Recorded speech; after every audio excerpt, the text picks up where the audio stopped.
So John, Christmas Eve. Are you exhausted and ready for the celebrations tomorrow?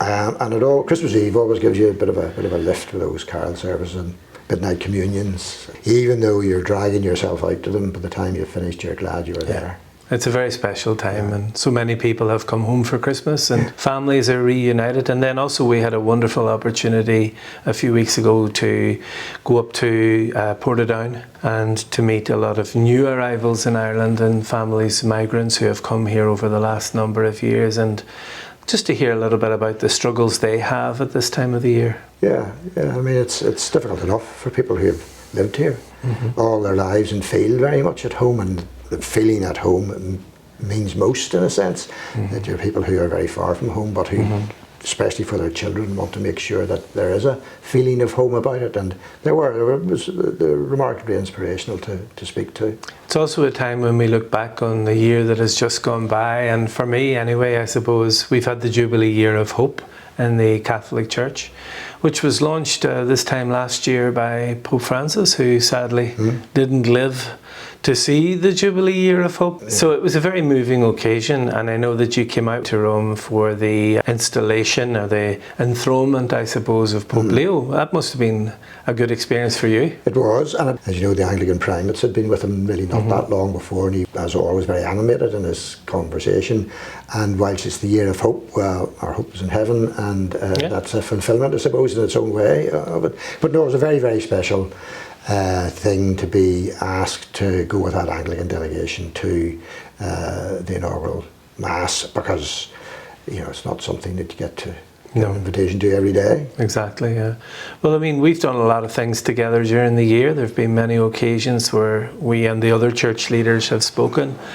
And I suppose one of the big things that comes to mind at this time of the year is, of course, prayer for peace, for reconciliation and healing in the world, and also on our own island here. Well, every time you turn on the news, or you listen to a commentator, or you read a magazine, you hear that we're living in a very divided and fractured world, and we are. But we can tend to forget that the fracture is maybe 30 or 40% of what's happening, but there's a lot going on in ordinary people's lives in Ireland or wherever that people share and have in common, to do with families, to do with work, to do with the economy, to do with faith, to do with everything. And I wouldn't like that to be submerged, especially in a year of hope, with some sort of despondency. So any hopes for 2026?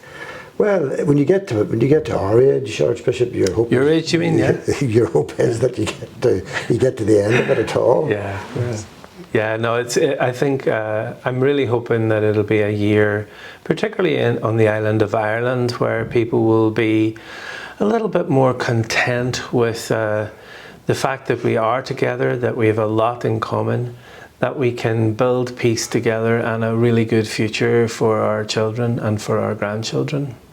Yeah, and I mean, and I know from our own just common experience of life or pastoral ministry, that's what preoccupies people. It's not the big, to be honest, the big political questions or the big economic questions in a way. It's how can I do well for my family and for my parish, or for the groups that I associate with, or the groups that I'm and how can we contribute in our own way to what's going on. And those are seemingly small things, but they come together to make up a happy society.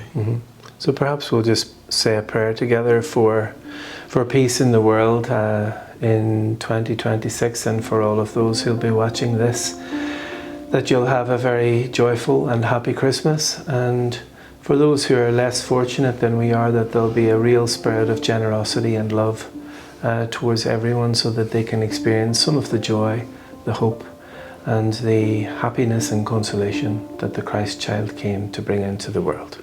Amen.